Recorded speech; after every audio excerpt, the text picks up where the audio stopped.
Okay, we're going to reconvene the public session here. Report of actions taken in closed session by the city attorney. Yes, the city council considered the matter listed on the agenda in closed session, and there's no reportable action. Thank you. All right, now we'll have the pledge of allegiance and the invocation by council member Robin Grunmeyer.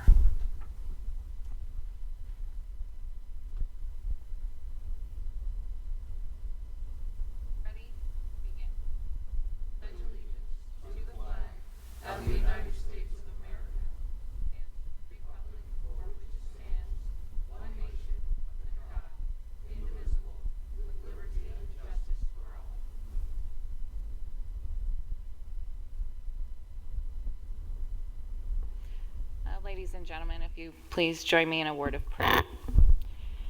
Dear Lord, we come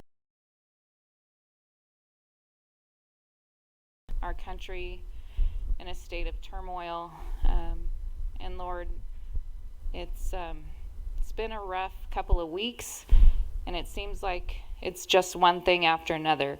So during this time, Lord, help us to have faith, Lord.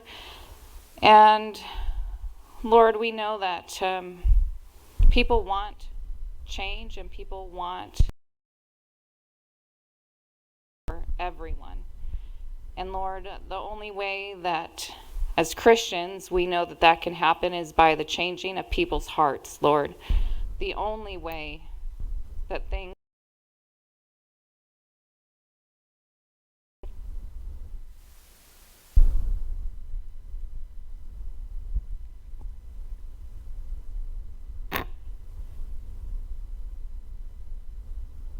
So, Lord, I ask to revival. Lord, I pray for Christians and those of faith to stand up, Lord, and help to change hearts. Then actions are changed and things get better. So, Lord, we come to you thankful for our friends and our neighbors. We're thankful for our community. And Lord, I just pray that as we continue through this time of strife, Lord, that as we are what will be history, that we're writing and leaving a legacy that we'll be proud of. That we've taken these obstacles that we face as Americans and we've made the end of the story better for those that come after us. And so as we do that, Lord, I pray for those that are keeping watch over us and keeping us safe. I pray for those, Lord, that are out and letting their opinions and thoughts and hopes peacefully, that you would be with them, Lord, and that you would allow us during this time to really have some reflection and thought about what's going on, and that we as Norconians would do our part to finish the story and leave it better for those after us in everything that we do.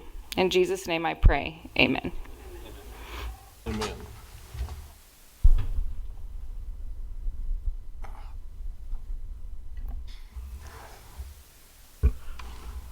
Thank you. Would the city clerk please read the public comment instructions, please?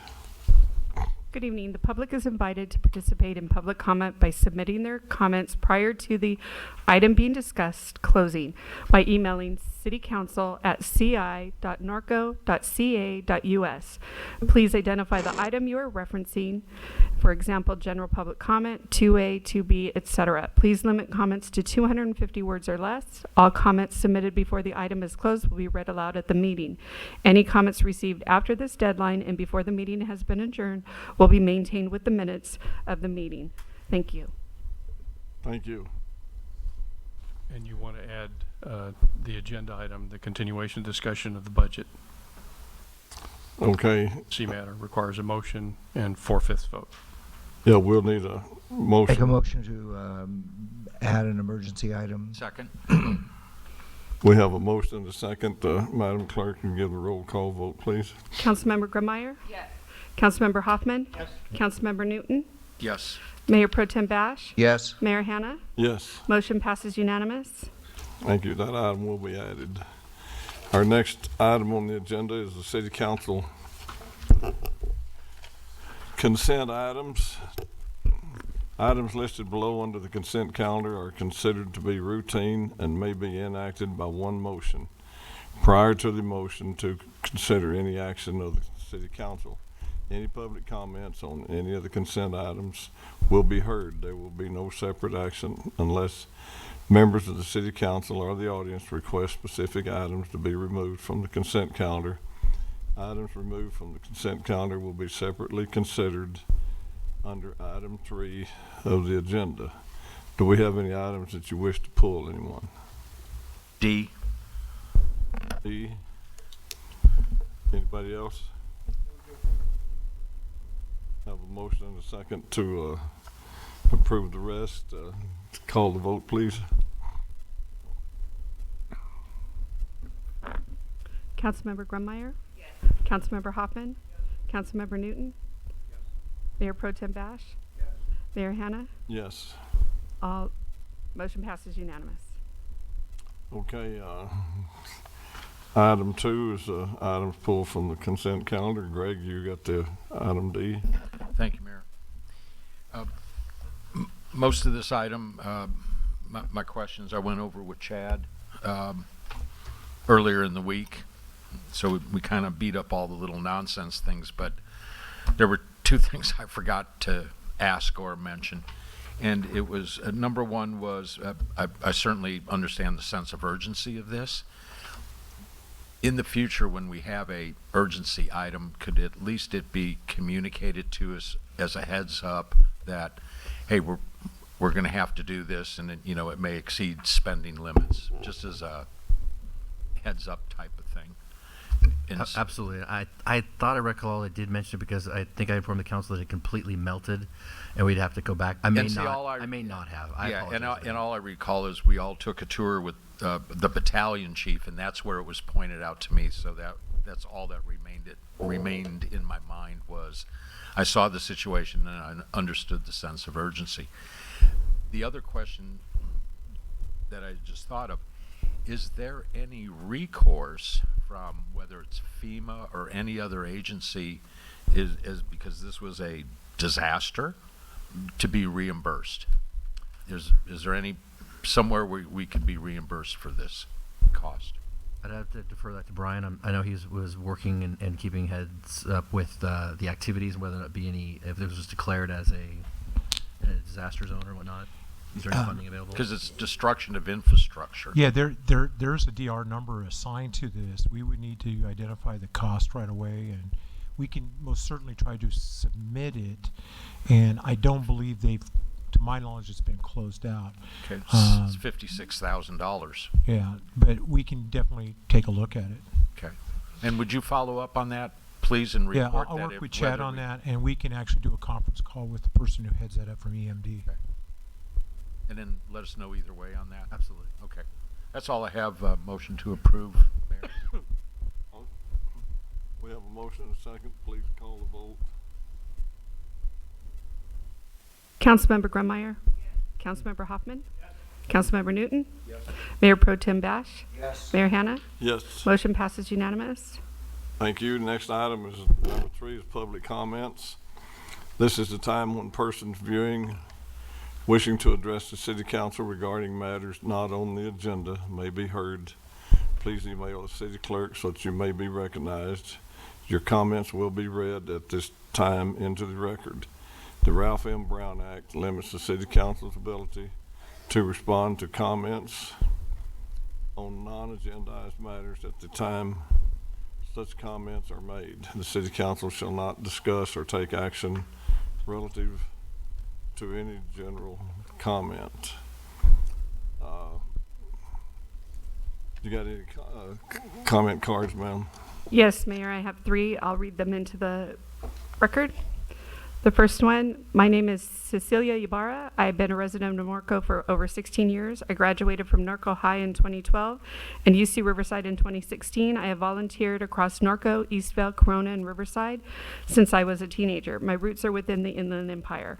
In the past week, the nation has seen an uprising of rightfully angry people protesting the many black lives lost to police brutality. In the past 500 years, the world has been witness to the mass enslavement, incarceration, to murder of black folks across the world. My question is, how will Norco City Council members take initiative to stop the disproportionate criminalization of black lives in Norco and across Riverside County? Will you help with the release of unjustly criminalized people from the California Rehabilitation Center? Will you reconsider the allocation of funds from law enforcement to other funding such as parks and recreation, human resources, and small businesses affected by the COVID-19 pandemic? Will you consider allocating some of the funds for law enforcement to help fund programs de-escalating stressful situations, programs that advocate for social workers to have a bigger, more impactful role in the law enforcement? Currently, the training program for Riverside Sheriff Department is 952 hours. Will you advocate for a more extensive and educational program longer than 6 months? My request is for actual action. I'm not currently interested in your condolences. It is your job responsibility as local leaders to take initiative, and more responsibility is as human beings to want to take action. Best regards, Cecilia Ibarra. The next one. June 3rd, 2020, the statement is in complaint of Andy Okoro's lack of response to my several emails and lack of returning phone calls. My family currently has a caretaker's dwelling unit manufactured home on a conditional use permit. We want our caretaker unit to be labeled a permanent dwelling unit under the California state law, accessory dwelling unit law. The city of Norco is out of compliance with this law, which clearly states, in accordance with state ADU law, any lot with a single family home inside the state of California is allowed to have both one ADU and one JADU. It does not matter what type of zoning is inside of the district. If there is a single family home on the parcel, your home is eligible for one ADU and one JADU. Andy Okoro has conveniently ignored my emails and my many phone calls. The one conversation we did have on the phone, he asked for an email again, the same information that had already been sent twice previously, as we had never read this email before. It is after 3 emails demanding a letter stating that our current caretaker's dwelling is a permanent dwelling, and after more than 5 phone calls in an attempt to speak with Andy Okoro, that we are notifying the city of Norco that we plan to retain a real estate lawyer to address this issue for us. We will also be seeking return of legal fees from the city as they refuse to address this issue in a timely manner. As it is, the city of Norco is out of compliance with the state law which supersedes city ordinance. It is only inevitable that will be in our favor. We are giving the city until Monday, June 8, 2020 at 12 p.m. to issue a letter stating that our current caretaker's dwelling at 635 Hacienda Drive, Norco, is a permanent dwelling with all conditions of the CUP removed. We are aware that the same letter has been issued in May 2020 to our neighbors, Karen and Robert Leonard, for their caretaker's dwelling. We are simply demanding the exact same letter for our caretaker's dwelling. I have attached the 23-page amendments to the CA-ADU law effective January 10, 2020, so that there may be no more delay or confusion regarding our issue. It clearly states that any local agency ordinances that are out of compliance with the state law are null and void and unforeseeable. Whitaker family. And you were all given the copy of the attachment. The next one is from Mike Williams. Thank you, Mr. Mayor, Council, and staff. Thanks to the press enterprise and Facebook, I'm aware of the potential 7-Eleven convenience store, car wash, and fuel station that is projected for the southeast corner of 4th and Hamner. I'm sure everyone is aware of the popularity of the 7-Eleven stores across the U.S. This seems to be an outstanding organization. However, there are concerns. There are currently 10 fuel stations operating in the city of Norco. There are 2 more such stations under construction. 7 of these stations are within 2 miles of each other, and that doesn't include the new 76 station on Hamner in Town and Country.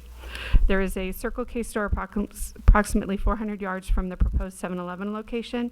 Here's the questions to ponder. How willing do you think the investors of the new 76 station would have been to build if they knew that other basically mirrored image of their station was going in literally 800 yards down the street? What happens to the Circle K at 4th and Sierra? If they close up, we inherit another eyesore and in a residential neighborhood. I'm as much as anyone aware that fuel taxes are a great revenue. However, by the time all these stations are open, 13 fuel stations, the city of Norco should be able to compete with OPEC. Do we need that many fuel stations? I am aware that the empty lot at 4th and Hamner is an eyesore. I'm aware that the city has been engaged in possible improvements and income for this property. Here's my thoughts. Don't be short-sighted. Don't jump at the first opportunity that shows itself. I'm no economics genius, but a lot of thought needs to go into these potential business opportunities. Fact is that new taxes will be few. Most existing taxes will be shared between all of the stations. There are past decisions around town that have left us high and dry, one auto dealership that disappeared overnight, and a current project that may not finish. And if that happens, it will be a major loss and black eye all the way around.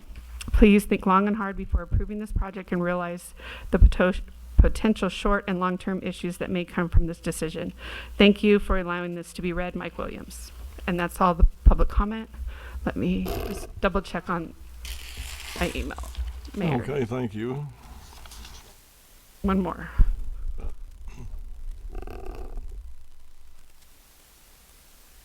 Nope, we received no further comment. Okay, thank you. We'll move on to item 4 is the city council discussion action items.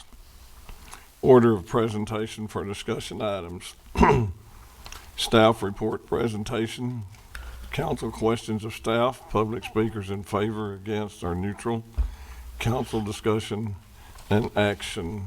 And the first one we have is number A, is amendments to the city's miscellaneous fee schedule for 2020 and 2021. Finance Director.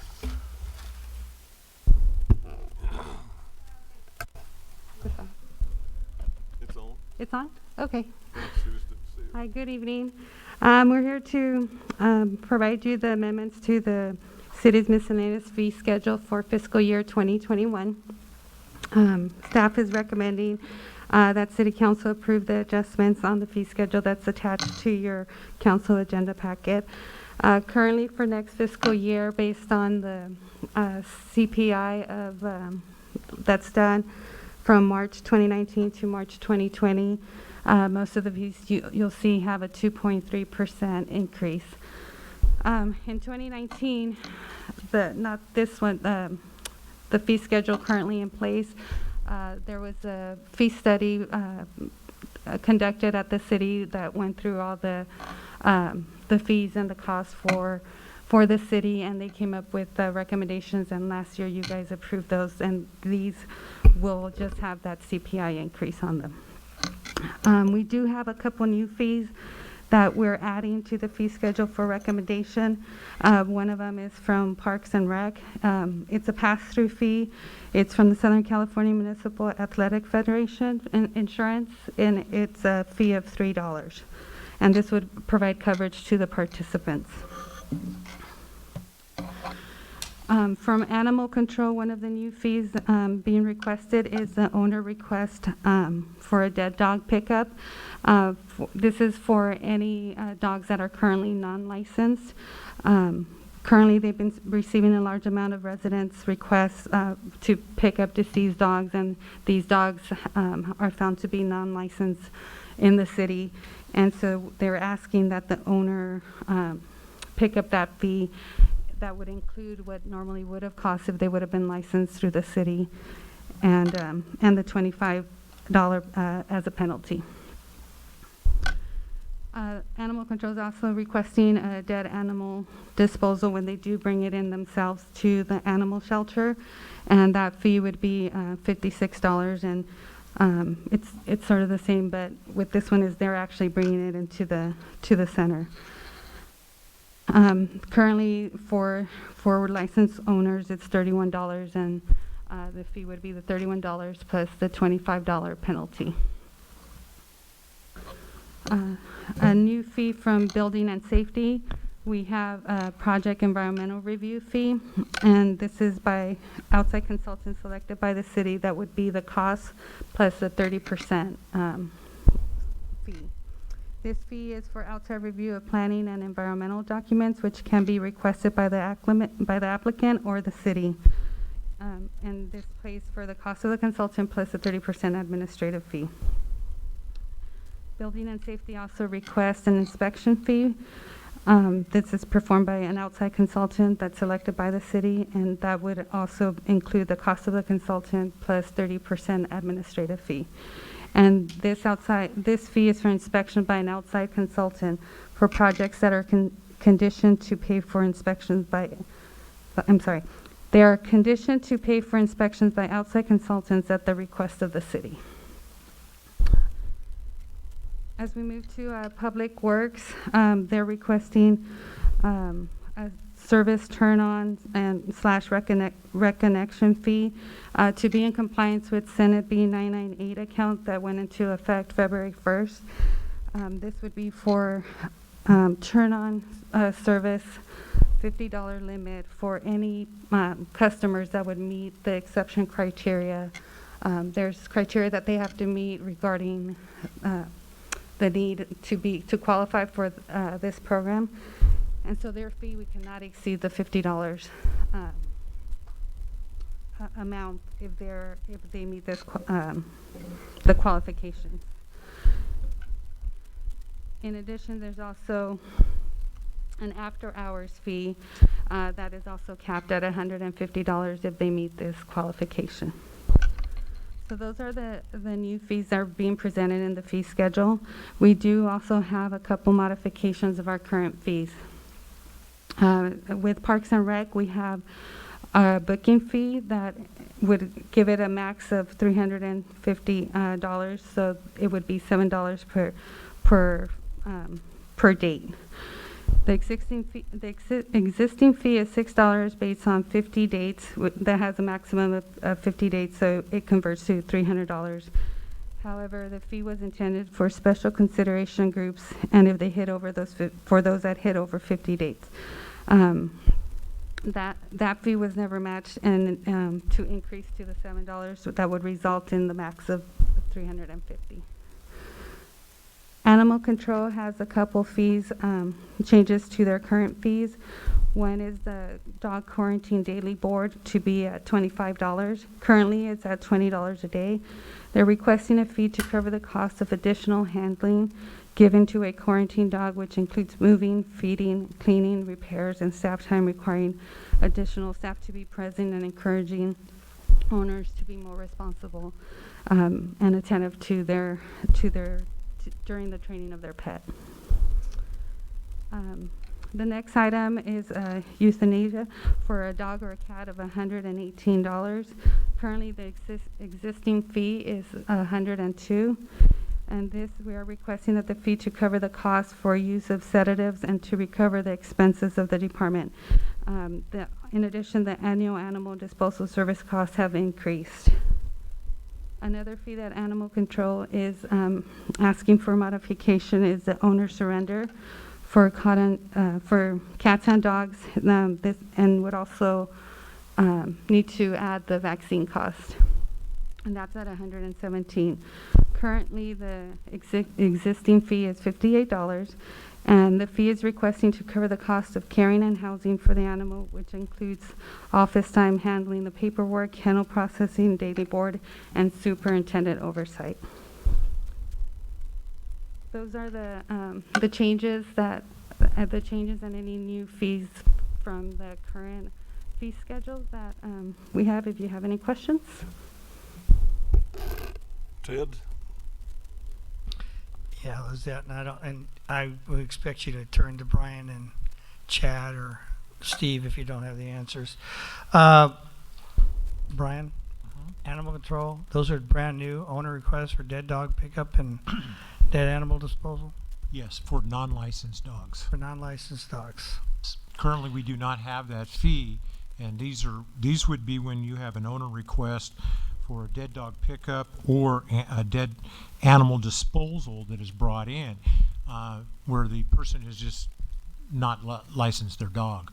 And sometimes that would be for a number of years, and then they want us then to do this. So if that's the case, this is typical of the other shelters that are in our area. They charge an additional fee for this because the dog was not licensed during that time. That I understand. My question to you is, and you don't have an answer for this, but how many dead dogs and dogs that were going to die at these homes we're going to find in people's dumpsters because of this? This is $88. If these people aren't going to license their dog, what makes you think they're going to come in and pay $88 to us to get rid of it or even dispose of it? How often do we dispose of these dogs and these animals? We don't have a lot, but we do get a number of them annually, requests for disposals people bring in. And the other option is they can go to their vet and do it. Their vet costs are higher than ours, and this would be more in line with what the Okay, well, actual I'm looking at what the worst case scenario is. worst case scenario is they leave it at the end of the side of the Or road. on and- the side of the road or in and we somebody's pick it dumpster. up, Yeah, yeah. that, that just like what's going to happen. And so if somebody was to come in right now and say, hey, I don't have my dog hasn't been licensed and I want to take it in, can you dispose of it because it died? What's the fee? we charge a disposal fee. This would be the additional. So Now- on a dead animal disposal brought in, they bring in, it's $31. Okay. So That's what I'm sorry, it's 56. So we'd be adding the additional money. So nope, $31, and the other cost is 25 is what we would be doing for the license. Okay. So I'm just saying, if somebody right currently, without any fee increases, it's $31.25. Okay. I'm gonna beat you up some more, so I got you. And again, I'm looking at this one. The owner surrender a cat and dog, Mhm. 117. That's a big jump from $58. Yes, but that's actual, when we went through and did the nexus on the cost, that's what the actual costs are coming in at, requesting for fees to cover the carrying housing for that animal. This is a person who comes in and turns their dog in and doesn't want it anymore, and now has left it for the people to have to take care of. Okay. And again, I'm going back to cat throw it. If they don't want it that bad, then they're going to kick it out in the street. If you're going to rip it for $117. So I'm just, we know, and on that study, what was done, and on animal control, we know it was a losing proposition. It was one of the areas that it wasn't going to catch us back. And that was on that study that was done. So I just, Some of the surrendered animals that we do get like that are just because they feel we'll take care of it more humanely or get it readopted, and they just no longer can care for the dog. Or the family made a bad decision on the dog that they got and no longer wants it, so they want to surrender it. but at these price, they're not going to surrender it. They're just going to kick it loose. And then your dog quarantine daily board. Who orders the quarantine that they have to be there? Is that It depends on the type, what type of dog comes in. So, for example, if we have a sick dog coming in, or if we have a dog that is aggressive or a bite, then they have to be quarantined okay? for so long. So that's our order to them. Okay, I was just trying to figure out who ordered And because it's in a special area in our quarantine section, it does take more time and care for that that. Okay, animal. that makes sense. Okay, all right, Chad. Building and safety, that's you, right? Okay, that's Steven. So you're off the hook right now.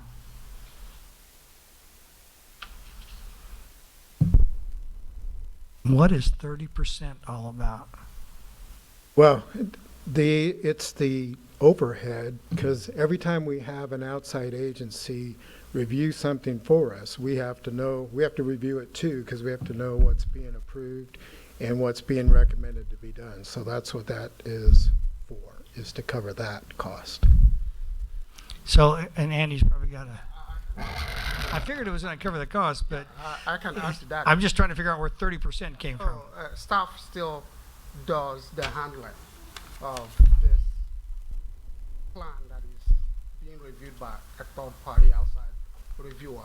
In addition to that, this covers the cost of overhead staff, such as accounting staff, and other people that are involved in processing, whether it's paying the invoices that are submitted by the contractor. I'm just trying, I just don't want to get our fees up to where we're scaring people away on these, and but as long as we can justify it, and I understand what that justification when he came in here, but it's just, I look at, are we scaring people away with the 30%?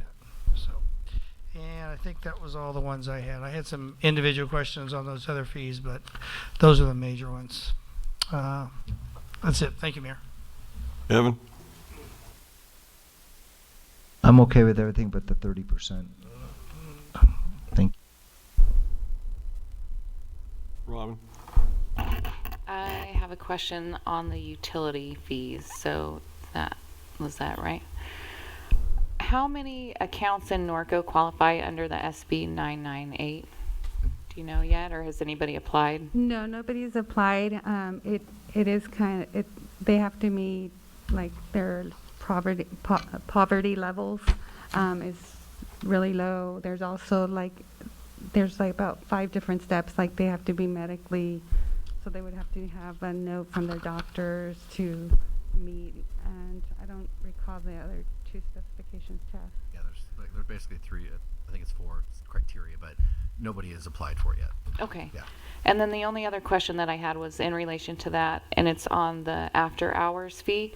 And it says you can't charge more than $150. And just as a point of information, how much does it actually cost us to go do an after hours reconnect? Current fee is $220. $220, I believe, is our current 20. fee.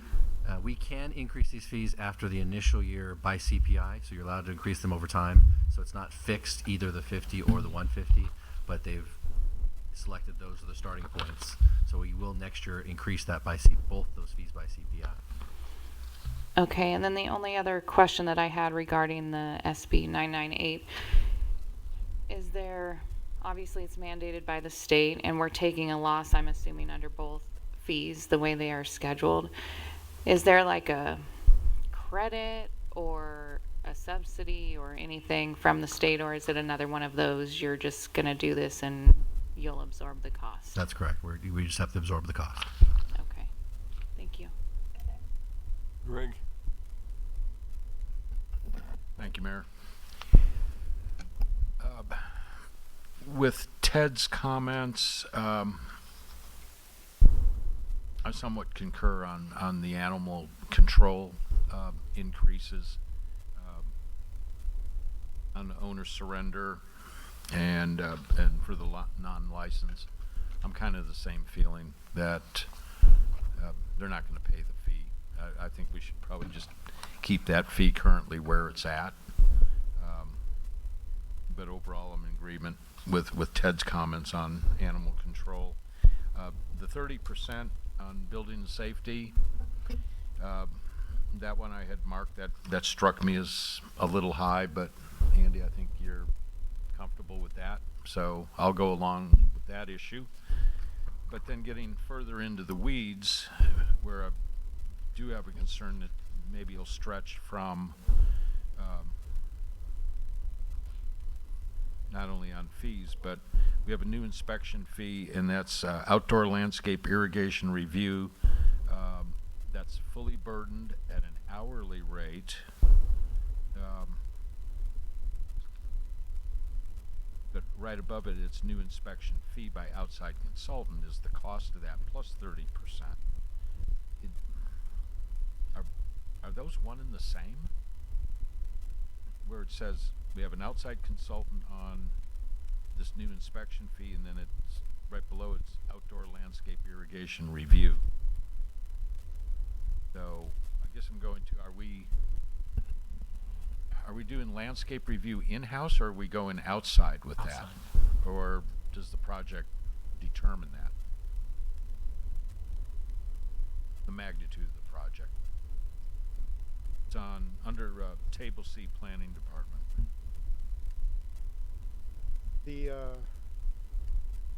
Yeah, it really depends on if the city wants to implement inspections of irrigation systems, which we currently do not do. And it would be at the request of the city for the developer to hire an outside consultant that we would approve, and they'd have to pay the cost plus the overhead fee. Same thing, they're different, same concept, but they're different fees. Okay. So then I go back to planning division, and that's on page 16. We have landscape plan check review, 3 reviews and 1 field review, $730. And that's the review of the plans for approval that they Okay. keep in the field to do their landscaping. So I guess the whole thing I'm getting back to is what you commented earlier, is that we do not do any inspections on landscape installation other than, Irrigation, right, right, currently. but on overall landscape, it's 1 field review. So I'm assuming at the end of the job for occupancy, we go out and look at it. But With subsequent inspections based upon what has or has not been completed, but yeah. yeah, it says 1 field review. So, but where we go back to that we don't have anything for inspections on irrigation, under our plumbing permit fees, it's item 5. Lawn sprinklers, vacuum breakers, which are anti-siphon and backflow protection devices, those are all under the plumbing code. It's a fee that we charge under building and safety. So we're charging a fee for something that we don't inspect that should be inspected by our building inspector. That's on page 14. And that would be true, because that inspection doesn't occur. I'll Or leave it at that because irrigation. I don't want to get off topic on, but it's still a fee in there that we're charging that we're not doing the inspection on. And we used to have, I got that, I know where it is. We actually used to have somebody that would do that inspection for us. Actually, we borrowed from Parks and Recreation Right. expertise. They had a person there that would do that for us. But he retired That was and that Chris? position, yes, position wasn't filled. So I guess my only comment to that was that's how we used to do it, but it shouldn't really be a Parks and Rec function because it's under the plumbing code that should be by a certified building inspector. It has that certification. Yeah, we'll have to look at it just to see, because we do have our contract plan checker inspector that comes in Tuesdays and Thursdays. And I would have to talk with him to find out if that's something that maybe he could do. I don't know that our current building inspector is qualified to do that type of inspection. Plumbing? Irrigation, It's under the plumbing code. I know, but he does look at plumbing for buildings. He doesn't look at irrigation. But we charge for a plumbing permit for that. Well, he does have to look at plumbing inside the building. Right, but on page 14, under plumbing permit, it's item number 5. Right. Sprinklers,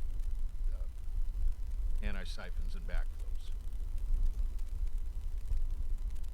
I'm not trying to beat on you, Steve, I'm just trying to. The reality is, we don't do it. We used to do it, we don't do it now just because we don't have the staff. But we should do it, and our building inspector should do it. So that's all I had.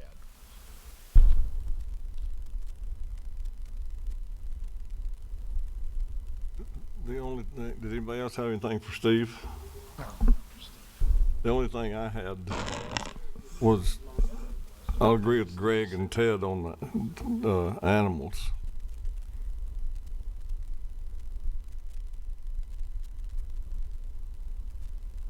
You know, wait just a minute. I had a problem with those animal deals where they're gonna, like Ted said, they'll go put their dead dog out on the corner somewhere out there. And they hadn't licensed them, they're gonna turn them loose somewhere, take them probably over to the next town or wherever. But that's the only one I had a problem with. Okay, Kevin? Brian, do they pay, right now, when they bring the dead dog in, the deceased animal, they pay the fee? Yeah.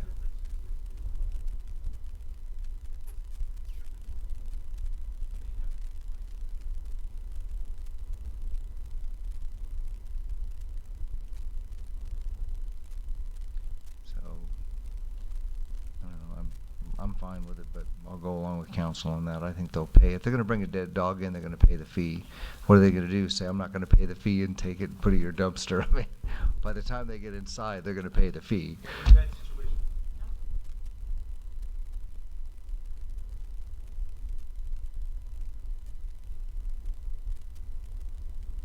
If they come against it, in a situation like this, they would pay that additional fee. Yeah, so. There you go. Again, my problem is the 30%. I just think right now, because people are trying to get things built and they're trying to do things, and I just think right now, 30% on top of the other fees is a lot of money. And I just really feel like now is not the time to be adding those kind of fees to things, that all of us are going to have to kind of work. You know, we keep saying, let's work together. I know people don't mean it, but maybe we ought to work together as a city with people who are trying to build things, because that does help the economy. It does put people to work. It does advance us. So I think 30% is a little bit, right now, I just think it's too much. In terms of the dog fee, I'll go either way. I'm good with it. That's all. Thank you, Mr. Mayor. Anybody got anything else? Yeah, Brian, real quick on this past year has been unique, and especially with the rentals and the lack of, well, all the cancellations. I noticed that the fees up at the parks and the rental fees, they didn't go up very much. They just went up to CPI and that. It's one of those things that we're going to take a hit this year on the rentals. You're not going to see the income that we normally have. But let's face it, nobody else is either. And a lot of people. I just, for some of our buildings, I wish we could just leave these rental fees alone this year. Because of the fact that we got clubs that they had to cancel half 3 years. We have people that, yeah, I mean, I'm sure Patty had the hall rented out for events that had to be canceled. Oh, yeah. We got to look out for our residents. I think if residents in these local clubs, is that we have to give them a break and maybe bite the bullet on some of those rental fees for this year, for the upcoming year, and just hold off. They're feeling the pain too, and that's just my feeling on it as far as that goes. But I'm really concerned about the dead animal disposal costs and that, because this is an animal keeping town, and there isn't anybody here that doesn't, probably in town that has less than 4 dogs. So I think you're going to ask for more trouble, and we're going to end up seeing them. And Waste Management is going to get reports. They're going to be in dumpsters. And part of our disposal cost too, and it refers in here, is that the contractor we've had for years that does disposal for a lot of different agencies just went out of business. We were notified 3 weeks ago. So we have, all of us, scrambled to find another agency that will meet all the AQMD requirements, and we've done that. So we now have a new contractor on contract, but our cost went up about $12,000 just in disposal fees related to animal disposal. So we are an animal keeping town, so just think about it. I don't want it becomes a health issue when you have decaying animals out there. That's my thought. Thank you. Well, do I hear a motion, anybody? Any public comment? Yeah, did we have any public comments on that? We have no public comment on this item. Okay. Ted, did you want to make a motion on that and then make an amendment to it to not raise those Yeah, rental fees? Yeah, I would like to make a motion that, for the most of this budget is good, except I kind of agree with Kevin, the 30%, but I understand from Andy's point of view why it's there. Most people in business understand that. There are going to be people that are going to balk at doing it. I don't think there's any way around it, but because of the nature of our town, we claim to be an animal thing, and we know that animal control loses money. That was what that study showed. So I'll make a motion that we approve this with the exception of your first two owner request dead dog pickup and that dead animal, the increase in those fees that are currently there. And we stay with the current fees we have for those two. And then that for the rental of the facilities, for this coming year, fiscal year, we just leave them alone and stay them as is.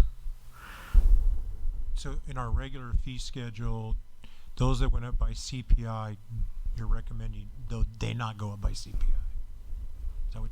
How many that did you go above CPI on any of them? They all went up by CPI, or we rounded up to the nearest,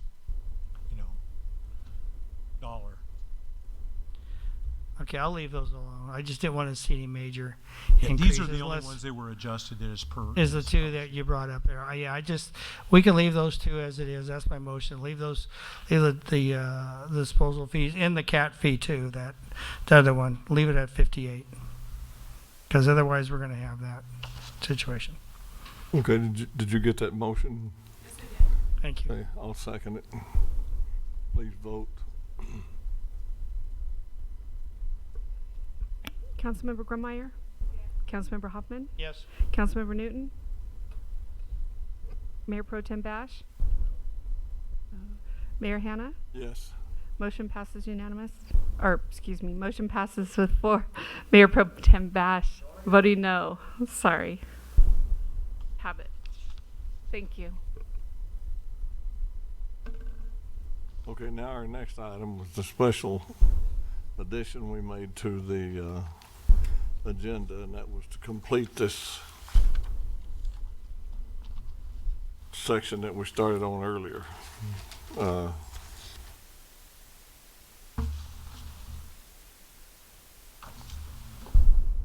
What page is that on, Andy? Oh, the summary page. Excuse me. So we'll go back, and Ted, you want to start the discussion on those items that we read about. Okay, so we all are in agreement of the sheriff's option B, so we're at supplemental requests. I'm just going to go quickly through each one. Dana's request for the city clerk, that's hands down. I don't have a problem with that. I think she's doing an outstanding job, and after meeting with her, I know the issues there. The engineering, I can understand where adding the full-time administrative code compliance coordinator, the 32 hours a week, I don't have a problem with that. I know it's going to cost us $81,000, but only 10% comes out of the general fund. The rest are actually funded from other sources, so I'm okay with that. As far as the convert the existing part-time permanent technician full-time, I think we need to bring that back mid-year. See where we're at with it. I don't think we want to pay for it. The building maintenance, add the full-time building maintenance supervisor. That's another thing I think we can bring back mid-year. Let's look at it. But on the other two, you're convert existing part-time building maintenance worker to full-time, and your parks maintenance. I don't have a problem with that. That's not that great of expenditure. And I know what those guys do up there, and they are overtaxed. So they better not let me down. Which one was that? The two, the park maintenance, the two guys that were part-time, to convert those. Parks or building? Building. Oh, I'm sorry, yeah, building, I'm sorry. Division 737 on Yeah, both. 737, and the other one, the 733.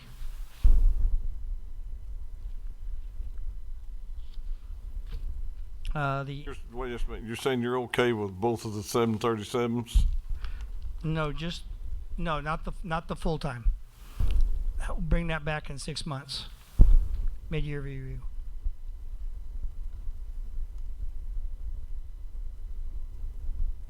And you're okay with the second part of it, the part? Yes, convert the existing part-time maintenance to full-time. Okay. All right, and then you get down to the parks. Now, you get the other 733, the convert to 20-hour? I'm good with that one. To 32? That's on page, I don't have these pages. Division 733. Yeah, that one. It's right I'm okay before- with that one. Right before the animal control. Yeah, even though the animal control increased the budget to 10,000, by the time this thing gets phone and decide where they're at, I know Melvin's been busting his butt up there trying to get things done. He's getting called on weekends. It's not that great. I was going to hold that to 6 months, but it's not that big of an increase to the budget at 10,000, especially with as what we got coming on with the heat and things like that. So, excuse me. So, I don't have a problem with that one. Citywide maintenance contract. I end up paying for half of it on my LMD fee, part of it. So it is what it is. I know the cost, and I just want more information from Brian. He's already said he was going to do that, but at this point, it's one of those things we're stuck between a rock and a hard spot on trying to get it, because if we go out to bid, we're going to get jammed. That's going to cost us so much money. So, but I'll tell you what, Brian, Brightview and those guys, they need to up their game. Seriously up their game. And I'm not fooling with them. They need to learn how to properly maintain an arena. And if they need me to teach them, I will teach them. And yeah, I don't have a full-time, I don't have a problem with the 20-hour part-time specialist, sports specialist to 32 hours. That guy is well worth it if you can keep him. He's worth it. And that's where I'm at. So, That's on the youth and adult programs. yes, the last one. Is that it? That's it, Kevin. So I'm good with the city clerk. I'm good with Division 800 engineering. I'd like to see Division 800 engineering part-time permit technician come back in 6 months. I am for the building maintenance supervisor. I am for the part-time building maintenance worked full-time. 733, convert 20 hours to 32 hours. I'm for that. Animal control, I'm for. Park maintenance, I'm for. Youth and adult programs, I totally agree. Jamie is incredible. And he keeps leaving to go to higher paid jobs. It would be nice if we could keep him. And that's where I'm at. So it's only two that I have an issue with.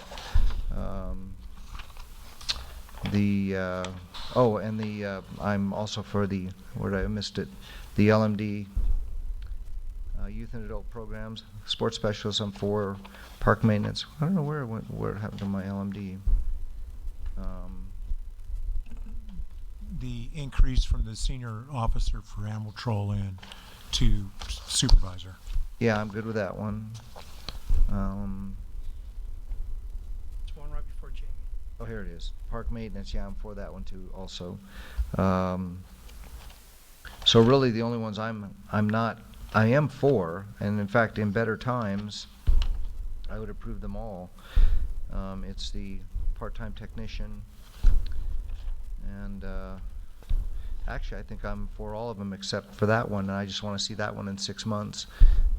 I think that all the stuff you're running, Brian, in terms of Parks and Rec, I think is really critical, especially the building, because I'm hoping eventually we will be able to split that out some way. That's all I have, Mr. Mayor. Thank you. Mr. Mayor, do you mind if I make a comment real quick regarding the permit technician position? Yes, sir. As an alternate thought, I mean, and I'm okay if we have to bring it back 6 months, but I've kind of learned something here in this discussion. I never really understood there was a 32-hour position available. It's usually part-time, which is the 20 hours, or full-time, as I've always experienced. And it appears, and I was asking the city manager, if we made this position just a 32-hour position, we save substantially off this cost. How much? I don't know the number. That's what I'm not prepared for, but I didn't know if Andy had a thought of how much this cost gets reduced. Oh, then I don't want to just wait. I'm okay with that. I just wanted to put that I as want an to wait alternative. 6 months because the unfunded liabilities will really have to. Oh, they won't. No. Oh. 32 doesn't get that. They don't get it. So that number Well, drops a then lot. I'm for that. I would go ahead and approve that at 32 hours. And we can come back and give you the number. I just No, I'm still good with it because my big consideration in all of this is the unfunded liabilities behind all this. appreciate the extra hours that I can provide to staff. Yeah, well then I'm for all of them with 32 hours. Andy, can I get clarification? The unfunded liabilities, are they rolled into the total number that we see here, or no? They're not. Okay. Okay, so now you got all yours, Kevin? Okay, Robin? Okay, then another question probably for Andy. So all of the full-time positions or any of the positions listed in here were put in at top step, correct?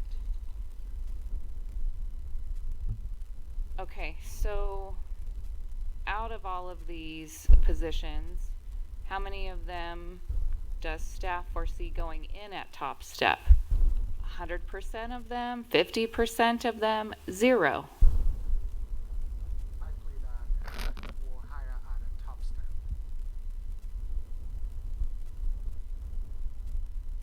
It's happened a few times, but when we're or from the outside, sometimes you need to do that to get.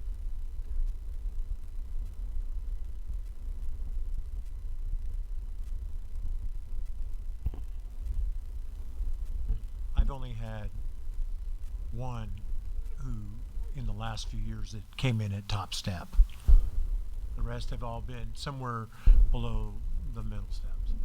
Okay, so if somebody comes in at the middle steps, how long would it take them to advance to top step? 1 year, 2 years, 6 months? Probably 2 years, I would say. Well, yeah. Well, Yeah, I guess you well, have to. on average, are you going to say on average it takes someone 2 years to move up a step? Employees that typically have a 6-month probation. After the 6-month probation, they'll probably get to the next step. And if they perform exceedingly well, they could get closer to the top step. So I would say a year to a year and a half for most.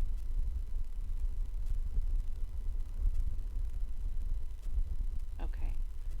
So I'm just going to kind of explain my thought process then on this.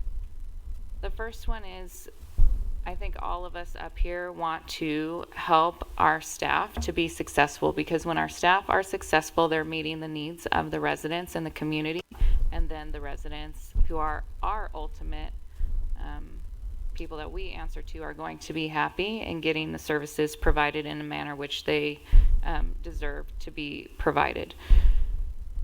The second thing that I would say is this city manages to do amazing things with a tiny staff. Amazing things with a tiny staff. And so if we were able to help in departments to add staff to take some stress off of our employees, I think that that would be helpful. And it sounds like to this point, most people are in concurrence to a certain point with all of these, with the exception of one or maybe two. And for me,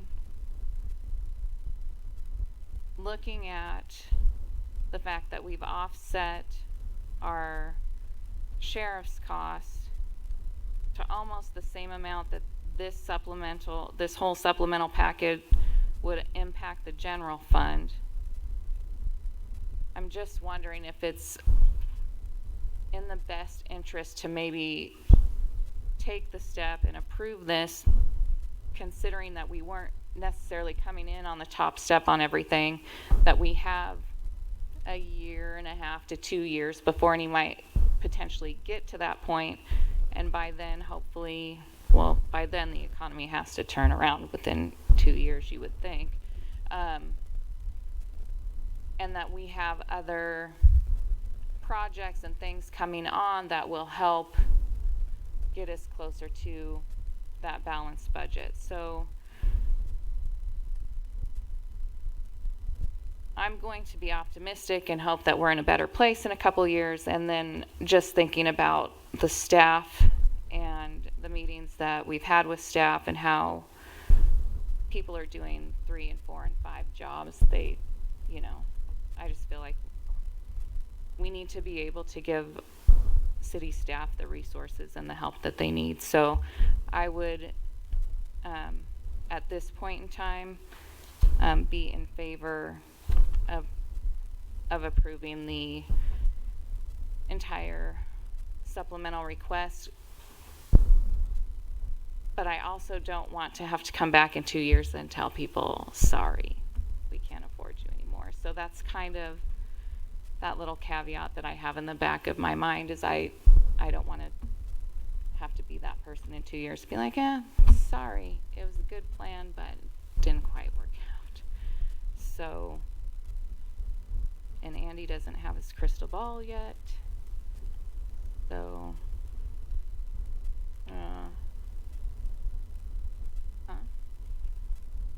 yeah, there we go. So that's kind of where I'm at this point in time in my thought process. Greg? Thank you. I was going to ask Lisette a quick question while I go through this.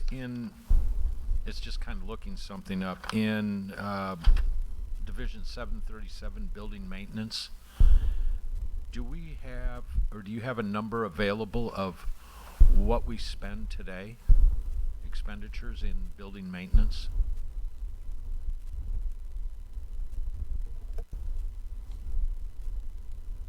And if you need a couple of minutes, I can...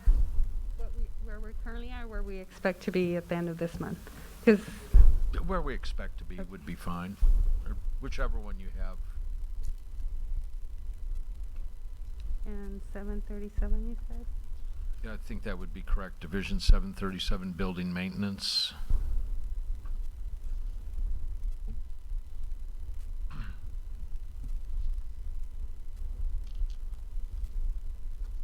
So at the end of this fiscal year is 1,165,000. 1 million. 1,066,000. Okay. Rounding up. Good job.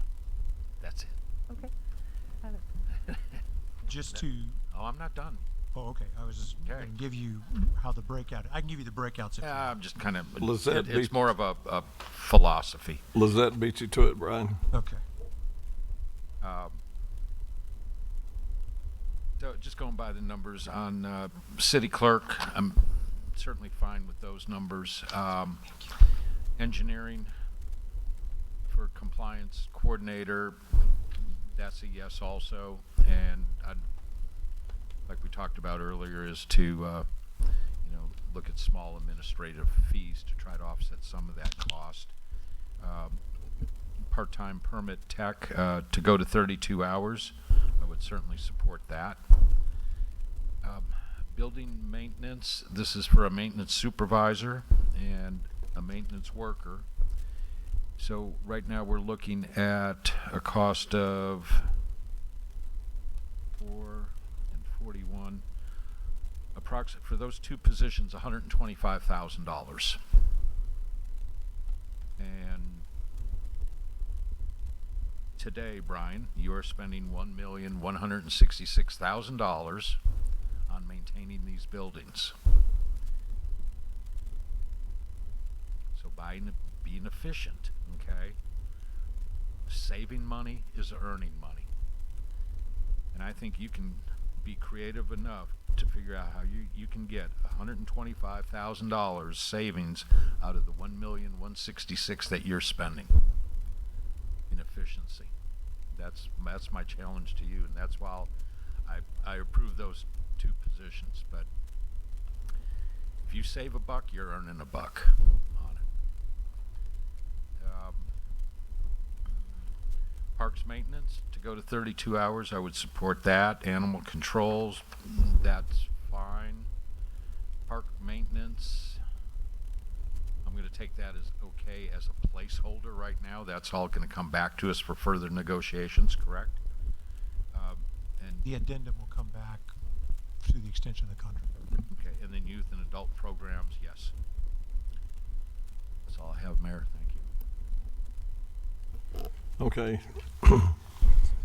And I'm okay with every one of them. And I'll tell you why. Like Robin showed there, the savings we're going to make from the sheriff's department will cover most of that. But in 2 years, if you say you're worried about the 2 years, and I can understand why. I've been through this, and I know Kevin has. He first got on council. We had to start making cuts, and they were tough. The first bunch that went was the part-timers. And I remember, Brian, how when you had 5 or 6 part-timers that just disappeared overnight out of your department. Yeah, and you might have lost 7. I can't remember, but I know nearly all your counter girls there in the office left, and everybody that was a part-timer left, and that's the way we started saving money. But we're in a lot better shape now than the city was 2 years prior to those layoffs. And don't you agree, Andy? In 2000, what year was that, Kevin? 2009, 2010. Yeah, but I'm saying 2 years prior to that, to say 2007, about the time I got on council, the city was in fairly good shape. And there was a lot of employees in here. You stumbled over the employees, but I remember when the recession hit, that they just got empty in here in City Hall. Like there's 50 people laid off in that short time, something like that, 51. Yeah, but they people work. I mean, the people we've got have really worked. I mean, ever since I've been on council, this group, staff, everybody has really worked hard. They've had to make up for everybody else that's not there. And like I said about Chad's bunch, I see those guys, they're all working hard every day, as is the parks people in the fields. And so I would feel bad if we had the opportunity to get some help in those departments and we didn't do it. We're letting our employees down. It's just a gamble we're going to have to take and hope that things get better, which I think positive. I believe in 5 or 6 months we'll notice our sales tax starting to come back up. But I'm fine with all of it, Andy, on the changes. Okay, Kevin. Robin, are you saying for the one position that we were talking about, we'd go to the 32 hours? And then Brian, did you just tell him that you'd find the money for those 2 employees in your? No, what I said is you said you'd like a challenge. I like the challenge because I know where he was going, and what Councilman Newton is saying is that if you have the right people, you can be more productive. And the issue is, if we're able to do certain things versus contract out, that's a savings. If I have a supervisor in there who can help me become more energy efficient and has the time to do it, that's a savings. So there's a lot of ways to save money, and I think that's a great challenge. First of all, we should be challenged like that all the time. So Well, so we just deny all this? I don't know how much, I said it's a challenge, I don't know if I can do it, but I like the challenge.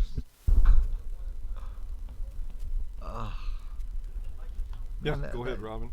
Okay, Andy, I have another question for you then on the few full-time that are in here. We have the unfunded liabilities that are not included in the dollar amounts here. Is that? Yeah, so the way So will the trust account, when it gets going the way it's supposed to, cover these people? So let me explain the way the unfunded liability works. Unfunded liability is to cover for service, the cost of pension and or health care that you have earned during your time of employment that are not yet funded. Okay, that doesn't accrue on day one. Okay, so it takes time for a new employee to accrue unfunded liability. Okay. What was your other question? I'm sorry. Isn't it the trust account or that account that you have that's building to cover those? Will these people be covered under that? Yeah, every employee that is or retiree for that matter that has worked for the city, the purpose of that fund is to fund the unfunded liability. It doesn't make a distinction between current employees or Right. new employees. Is there enough growth in that account to cover the addition of these folks to the city? Yeah, you're again asking me to make a prediction that a lot of what has caused that fund to grow substantially is investment earnings on the amount that we've put in. I think a lot of that depends on the performance of the market over in the coming years. The goal, as I spoke about at the last budget study session, I was expecting that in the next year or so, we would have accumulated enough money in that account so that we don't have to continue putting money in that account. That at some point we can actually start withdrawing money from that account to pay our current premium, which includes for active employees as well as retiree premiums.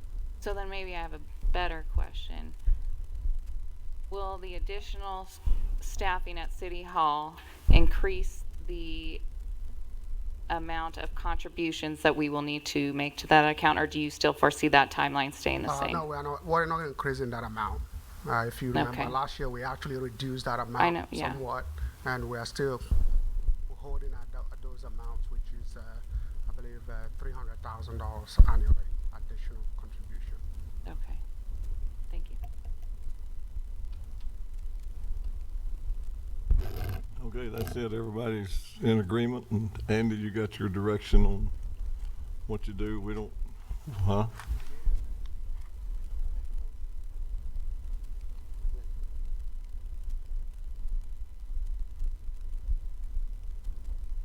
I make a motion to approve all items with the 32-hour cap, and we may revisit it in 2 years, but that's my motion. Second. Yes, sir. Just to make a note that part of these, like on the maintenance, comes back is a contractor we're going to talk about. Okay, and my challenge stays.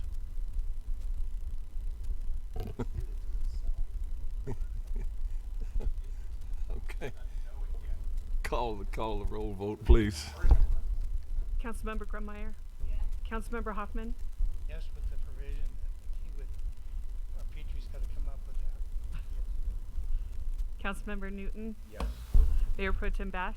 Yes. Mayor Hanna? This one passes unanimous. Thank you, everybody. Now, time for staff comments. Robin, we'll start on your side. You want to do the CIP, Andy?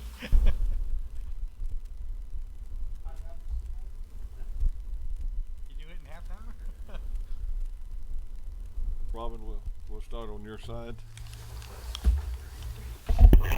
I would just like to say thank you to Kelly for the senior showcase last night to recognize the seniors at Norco High School, and then the one for JFK, I believe, is tomorrow night. So just thank you for the time on that.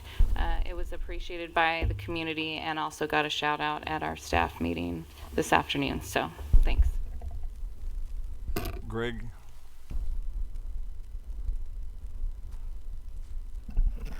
I'm fine right now, thanks. No comments.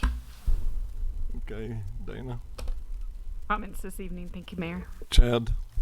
I just want to say to the full council, I really appreciate you guys supporting us, continuing to support us for all our needs and encouraging us in the staffing. It's very much appreciated. We don't take it lightly, and appreciate your concerns and your position in leading the city. So I thank you for what you guys did tonight as far as to support us. Welcome. Brian? I just also echo that and thank you, and I'll work hard on that challenge, Councilman Newton. Steve, you can't hide. Lieutenant? You said a good deal tonight there, Lieutenant. Lizette? Matt? Mark? John? Yeah, real briefly. During the council meeting, I received an email, and there's a giant caveat that I haven't spent the time analyzing the bill, but it appears that Wiener's SB 902 was gutted. That the bill now only provides that a city may adopt, has the authority to adopt an ordinance doing a variety of things related to density and housing, but there's no mandate.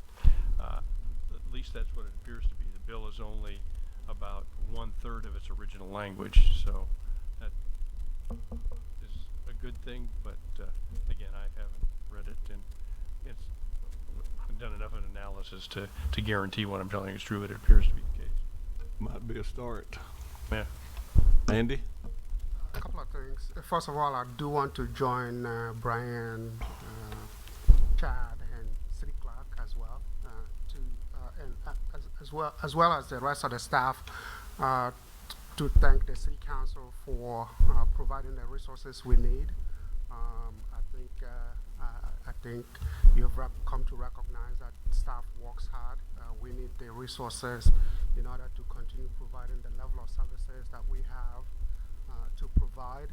I do also want to make known that the fact that the budget that we are recommending to the City Council does not include any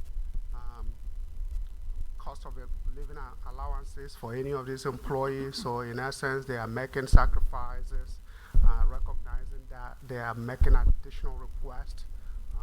Something for you to keep in mind.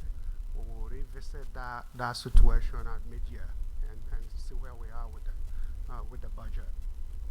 Finally, we are planning to reopen City Hall to the public beginning on Monday. We'll see how that transition goes, and that is consistent with what many of the other cities in Riverside County are doing. Those that haven't already done so are planning to do so beginning Monday as well. That's based on a conference call I had today with my fellow city managers in Riverside County. So I just want to remind everyone of that. Ted? All right, Brian, I'm going to give you another challenge. You going to open up City Hall on June 8th? Yes, sir. And animal control will be open up to its regular schedule. Okay, that's good to know. When you going to open up my park? When's Ingalls going to get open? At least, Brian, before you sigh, okay, I know all these rules from Riverside University Health Services and the county doctor and the Board of Supervisors and the loss of money if it doesn't go wrong. At least give the residents an opportunity to use Clark 3 days a week like we did before, or I don't care if it's 4 days a week, But we need to get these events going again up there, the small events. They were coming in the summer, and it's going to get hot. They're going to want to ride their horses in the shade. It was 100 degrees today. At least give them a date or a projected date that we can look at. I've already kind of thought, well, I guess we're not going to have 4th of July or a Day of the Cowboy, but we got to do something. So that's a challenge, okay? And let me do another thing, because we all heard the lady's comments earlier, and when people make statements and they're read here, you would think that they would have done a little homework. Okay, and when we get challenged what we are, or who we are, or what we do up here, you ought to understand what our parameters are. But let me tell you, for myself, I'm a son of an immigrant. Came here with a 6th grade education, had a business, did a successful business, raised a family, and you know what? Went to school through here and graduated from Norco High. So I'm local. I was drafted during the Vietnam War. I lost a brother and a brother-in-law because of that war, because of Agent Orange. So don't tell me we're not ready for it and what we haven't gone through or expressed. I spent 30 years, nearly 30 years in law enforcement. I know what it takes. When somebody tells me there's only 900 some hours in an academy, post-academy, they forget. When I went through in 1985, it was 600 hours. It's increased to 300, almost 400 hours. But you don't talk about the additional 16 weeks, Lieutenant, for an FTO program. That's nearly 1,000 hours, plus the training out there. They spent almost a year. They're trained and they're qualified, and they have to go through their annual training, their post-training every 2 years to keep these numbers up. As far as social programs, giving money to social programs, there isn't a deputy out there that is not the first contact for social programs. Sure, they work right hand in hand with the Department of Public and Social Services. I've been on those calls where that kid has to get cared for. Calls a DPSS. I've taken that small 1-year-old baby away from a mom who wasn't treating it. So these kids and these deputies, they're out there every day on the front line doing that. As far as putting people in jail, I wish the author of that letter had done her homework. Law enforcement didn't pass Prop 47, Prop 57, AB 109. That wasn't us. That wasn't us. That was the legislators that did that, and the voters that allowed these criminals in and out of jail. Not us. And as far as putting innocent people in jail, we used to have Prop 30, a diversion program. That was thrown out.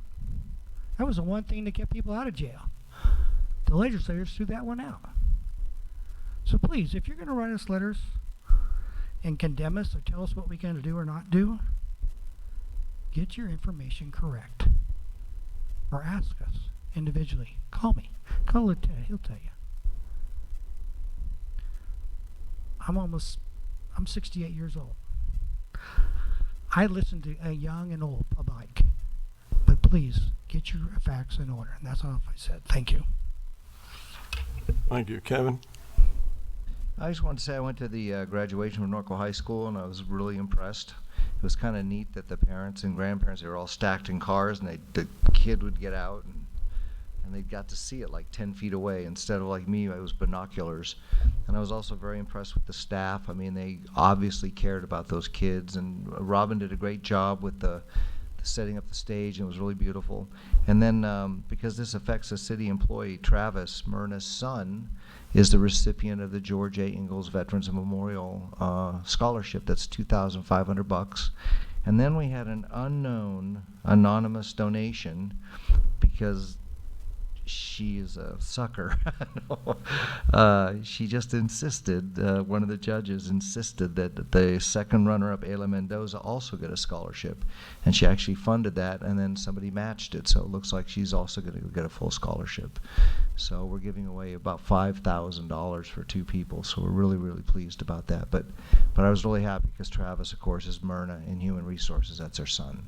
So if he doesn't join the Navy, he's got enough money maybe to get a couple semesters of college at a junior college. Thank you. That's all I have. Thank you. Turn the Can I just microphone. make I'm one not comment? through yet. I I hadn't make? spoke yet. And it's kind of in Hey. regard to Ted's comments. Can you hear me? I'm not through yet. I gotta talk. Oh, I thought you were fooling with that. No, I was putting it back together. Oh, go.